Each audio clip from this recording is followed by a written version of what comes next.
sekarang kuliah sekarang bekerja, dia berusaha bikin aplikasi. Pada waktu kecil dia suka gambar, suka warna, diem ya, kalau senang itu serius. Istri saya juga guru, kalau lihat anak saya pertama itu senang orek-orek tembok ya tak apa gitu lah. Yang giliran yang kedua, yang nomor 2 selisih 7 tahun.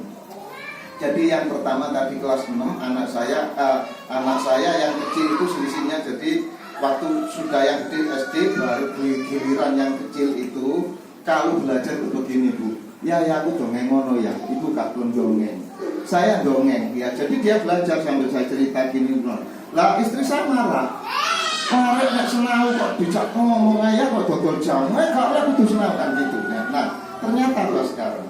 Jadi yang kakaknya dulu memang dia seneng-seneng orang-orang seneng tembok, dia bikin aplikasi. Jadi dia makanya komputer. Jadi sekarang ahli komputer. Nah, yang tadi omongnya sekarang kuliahnya di UNER Bu, jurusan apa politik dan bekerja magang di wartawan Tempo. Ya, yang tadi omongnya banyak ya.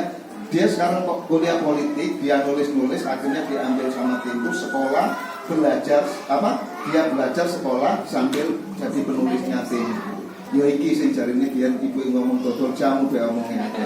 Nggih. Yang ketiga ada kayak belajarnya pakai kinestetik. Nama kinestetik itu gerakannya lincah, tingkah yang mungkin bopongnya pakune. Jadi nek panjenengan punya anak mencolok ini, ya mungkin ketone nakal, itu adalah kinestetik. Itu adalah anak-anak yang cerdasnya lewat gerakan.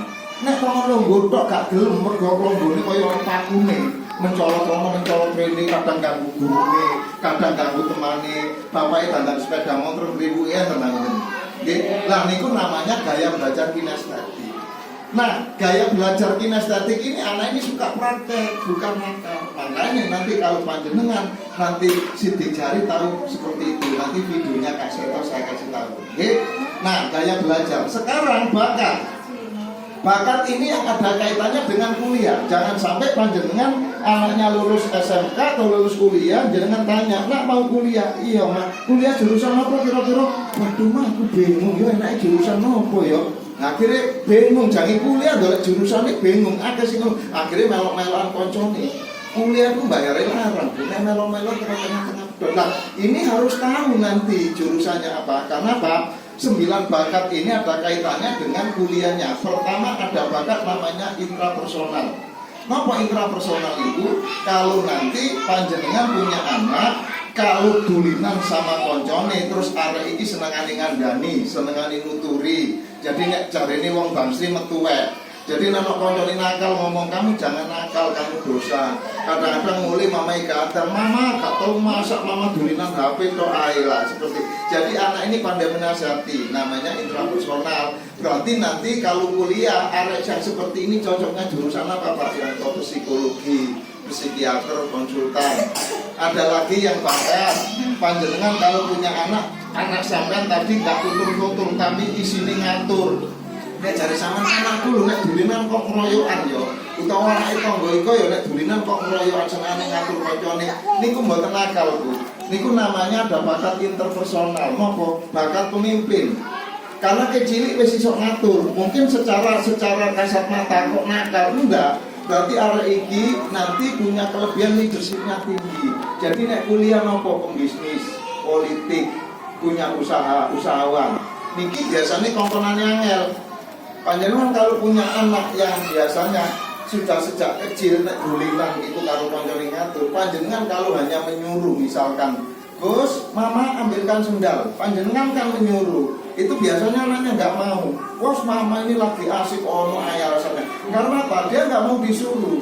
Panjenengan kalau suruh ngambilkan sendal kan menyuruh. Nah, caranya supaya anak ini mau, panjenengan nyuruhnya itu kata-katanya dirubah.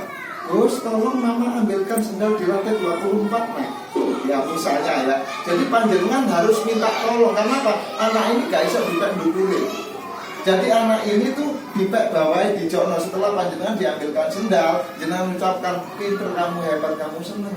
Karena apa? Anak ini adalah calon pemimpin. Yang ketiga, kalau sejak kecil sama punya anak kok wis pinter matematika ini, jadi matematikanya kuat, ketok pinter, itu berarti tandanya logika matematikanya kuat. Nanti kalau jurusan apa Pak? Akuntansi, matematika, manajemen, statistik, dokter. Ketok mangke, kelihatan. Terus kemudian kalau punya anak terus ngomongnya akeh, itu namanya verbal linguistik. Apa mangke kuliahnya? Wartawan, politik, reporter, penyiar. Ada lagi kalau anaknya suka olahraga tembok, itu namanya bakat visual spasial. Kuliahnya cocoknya apa? Desain, arsitek, fotografi, makin kelihatan.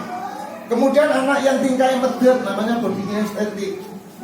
Biasanya senang olahraga, senang masak.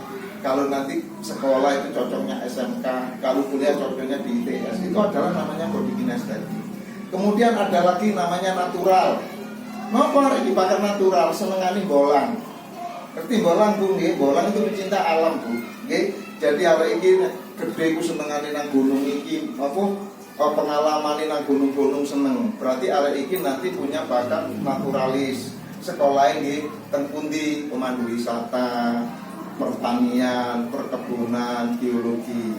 Yang terakhir ada bakat namanya spiritual. Napa spiritual? Ngajine pinter. Kadang ada anak sekolah itu sing gak spiritual pinter tapi ngajine pinter, itu ada namanya spiritual. Di situ nanti kelihatan semuanya. Nah yang terakhir nanti panjenengan juga tahu keseimbangan otak kanan otak kiri. Jadi anak itu nggak sama. Ada anaknya yang otak kanan, ada yang otak kiri. Yang otak kanan seperti saya tunjukkan tadi. Kalau anaknya otak kanan terlalu dibentai tadi layu, nggak bisa berkembang. Nah bagaimana nanti otak kiri dan bagaimana otak kanan, ciri-cirinya? Kalau anaknya otak kiri, itu anaknya agak sedikit kaku. Nah gede segala memutuskan sesuatu, dia pakai logika. Jadi logika ini, anak ini nanti kalau belajar lebih serius. Jadi kita sampai kita nih, kalau punya anak kecil, dulinan, terus mari kan dulinan gini, sagurunge dulinan mari, dia notoi rapi, urut ditoto rapi, ya itu ciri-ciri otak kiri. Kemudian dia sedikit agak membeda-bedakan. Artinya bedakan, misalnya dia punya saudara dulu gitu kono dulinan yang sama. Kemudian yang otak kiri ada sama, kadang-kadang Bu mainan saya kok jelek, punya kakak kok bagus. Ini tanda-tanda dia otak kiri. Kemudian dia main logika, tidak bisa dibohongi. Jadi kalau misalkan panjenengan cerita atau panjenengan bohong, kalau dia ingat ngomong mama dulu bohong dengan saya. Yang keempat, anak ini biasa